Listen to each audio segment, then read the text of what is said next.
My name is Samuel, and I've been training teachers for over 15 years. Actually, this is my 16th year. Preschool teachers, primary school teachers, and even high school. Wow. Yeah. We will be talking all about Kenya's fairly new education system, CBC, or the competency-based curriculum. My guest today is an expert in the field, a trainer of teachers and a trainer of trainers of teachers at the Institute of Teachers Development.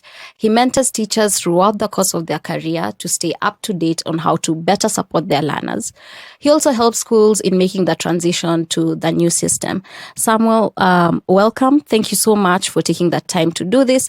I understand this is a really busy time for you, so I truly appreciate you joining us today. Thank you.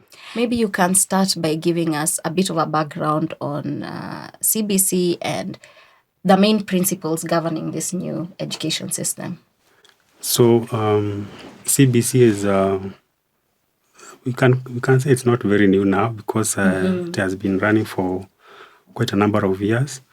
But what CBC is doing is it's training or it's exposing our learners to competencies over a period of time, so that you don't have one final exam after like 8 years the way we used to have.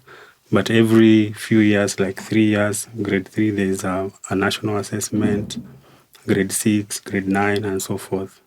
Yeah. So CBC focuses on skills, knowledge, and attitudes.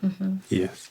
So there's something very interesting you mentioned before this, and that one of the main differences between CBC and 844 is that this one was developed to an international standard. Yes. Yeah, so maybe you can talk more about that. CBC has been benchmarked with a number of countries, both in Europe and America. A lot of comparative studies has been done. And globally, CBC can be said to be meeting those standards.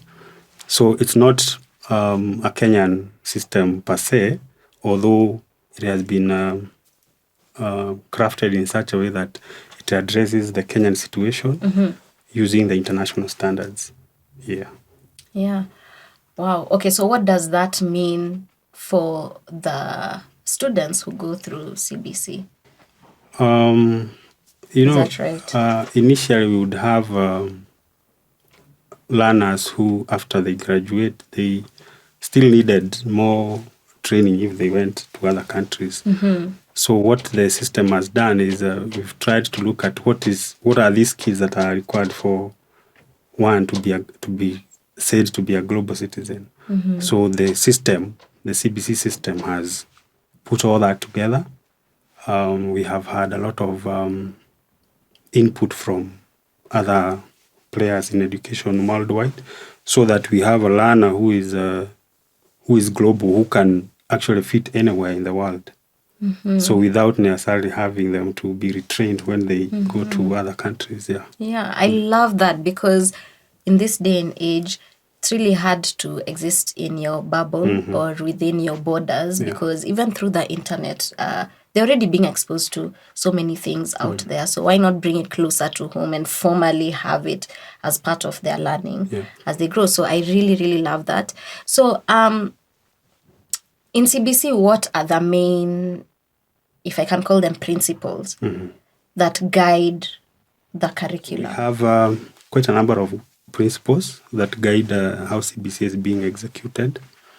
One of the principles is the opportunities. Opportunity. So CBC is creating a situation where all the learners have equal opportunities to succeed in life. Say, for example, if a learner is sports oriented, they'll have their route towards sports. If a learner is maybe a science person or wishes to become a scientist or an engineer, there's a clear path how they are going to achieve that. So opportunities have been well laid out within the CBC system, so that we will not be talking of our parents will not be talking about what can my child do in future. So we've had parents saying CBC is involving, but you find that when it involves the parents will also understand their child more, and they'll know where their strengths are, and they're able to actually even guide them, and with the help of the teachers, they can tell my child is strong in this particular area. Yeah. So you find opportunities are there.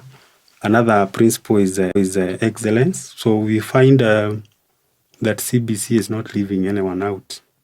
So whatever a child will be doing, they'll have to excel. They may not be good in mathematics, but they will excel in whatever they are doing, whatever it is they are doing. Yeah. So then we have diversity and inclusion. So the nature of CBC is very diverse, such that you find learners will be exposed to so many things, and all the learners, regardless of what they are good at, they will be included in the learning system that CBC has come up with. So there's that element of inclusion. Then you have parental empowerment is also a guiding principle. So you find parents are not left out this time round.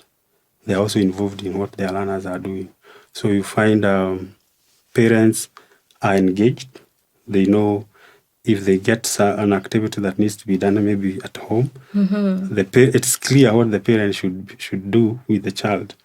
So initially, with 844, they would probably carry a lot of homework at home.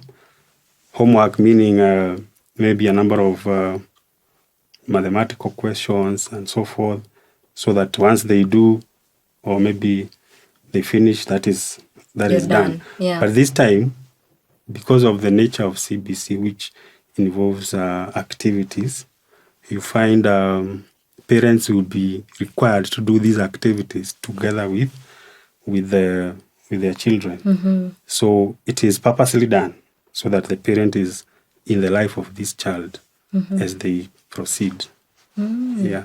So the other principle is community service learning. So what this means is the learner will be required to do some community service, so that they are not only doing everything within their class setup. They can go to the community and help out with things like, for example, the other time we had the grade 3 assessment. You saw them go to the market to sweep.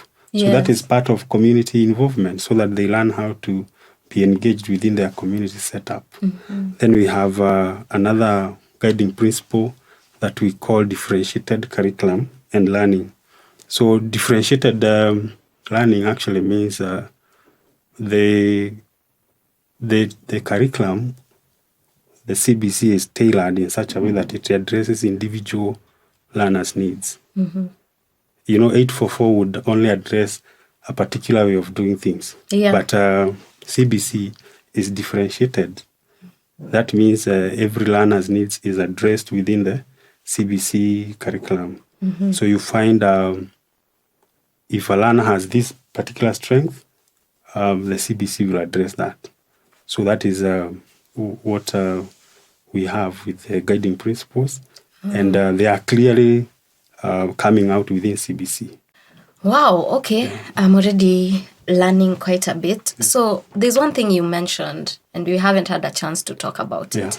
It's the aspect of diversity and inclusion.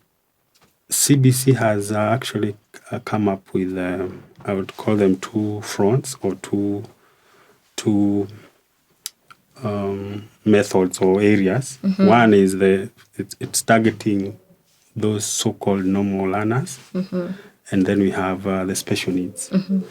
So for special needs, they don't proceed like the other regular children who go through, when you are this age, you are in this level.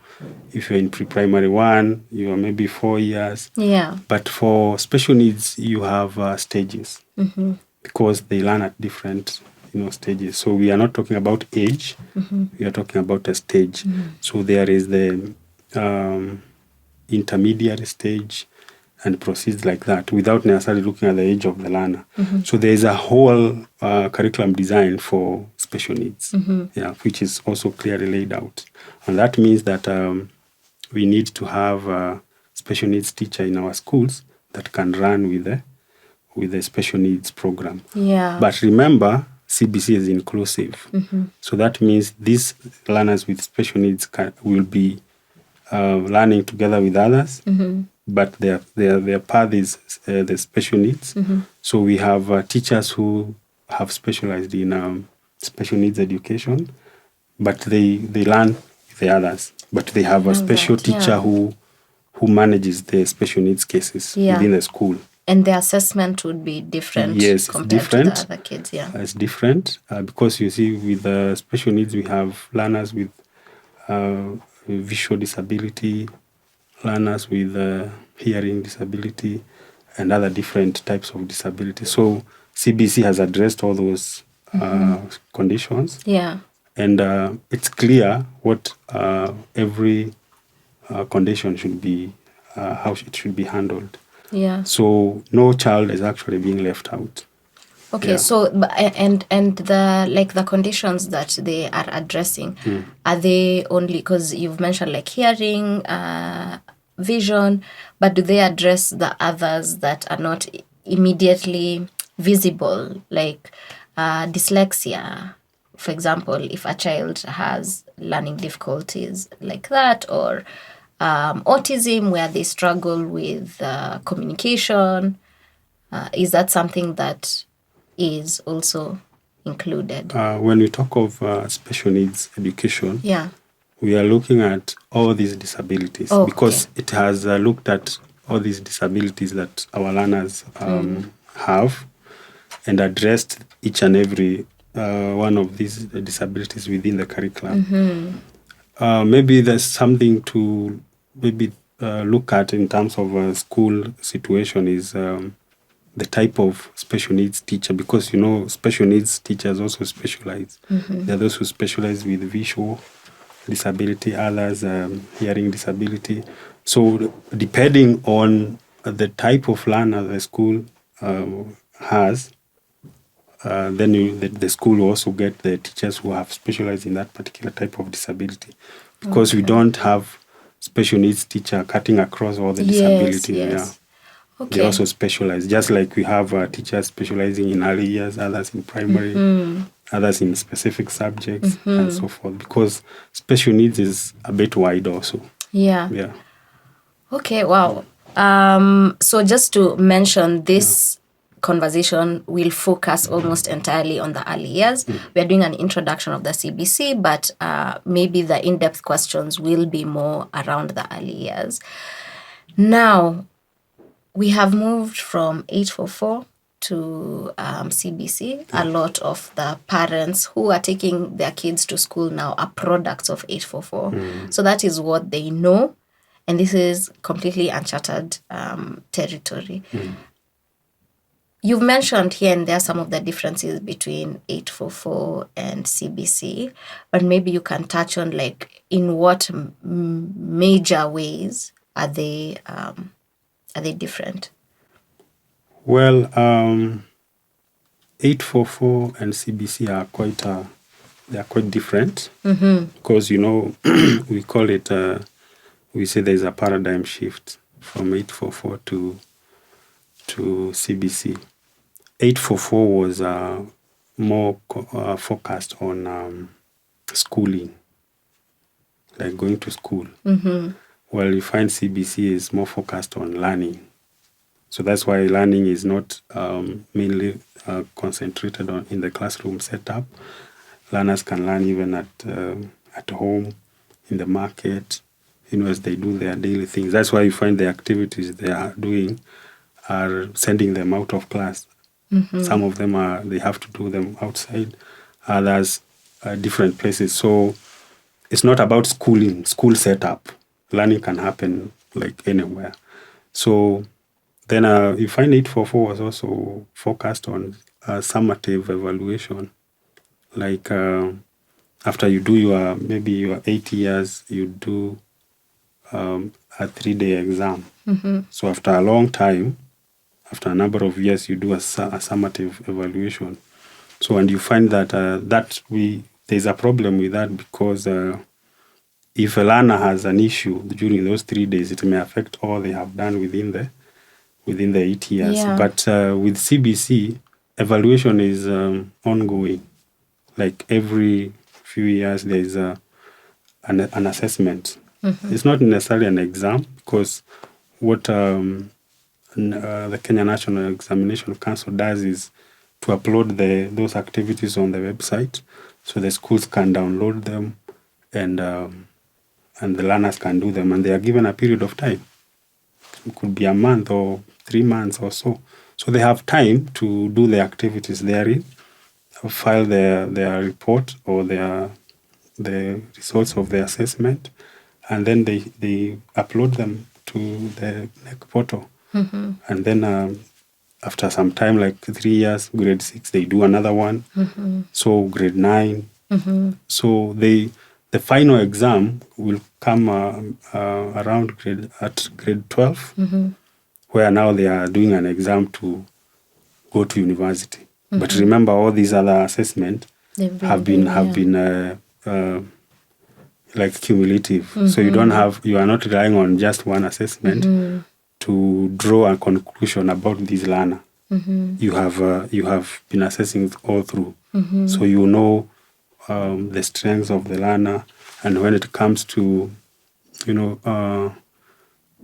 selecting their pathway later on in grade 10, so you find they already know where their strengths lie. If there is a sports person, if it's an art person, there are a number of arts, performance art, and so forth, fine arts. And so it will not be difficult for the learner to know the path they are taking. Yeah. So right from early years all through, the pattern can be seen that this learner is actually good in this line, instead of us guessing what are you good at. Yeah. Like, asking them or pushing them to be doctors and engineers. Like as parents, we want our children to be something, but it is for us. It's not. We have not checked what they are good at, what where their strengths are. So if we feel that being a doctor is more prestigious, we push them to become one. And you find that at the end of the day, when they realize what they are good at, they switch later on. Yeah. So sometimes we can waste resources trying to push our children to be this or that. Yeah. But when you expose them to different things, the way CBC is doing, it will be clear what they can do or cannot do. Yeah, and I think that is such an important skill.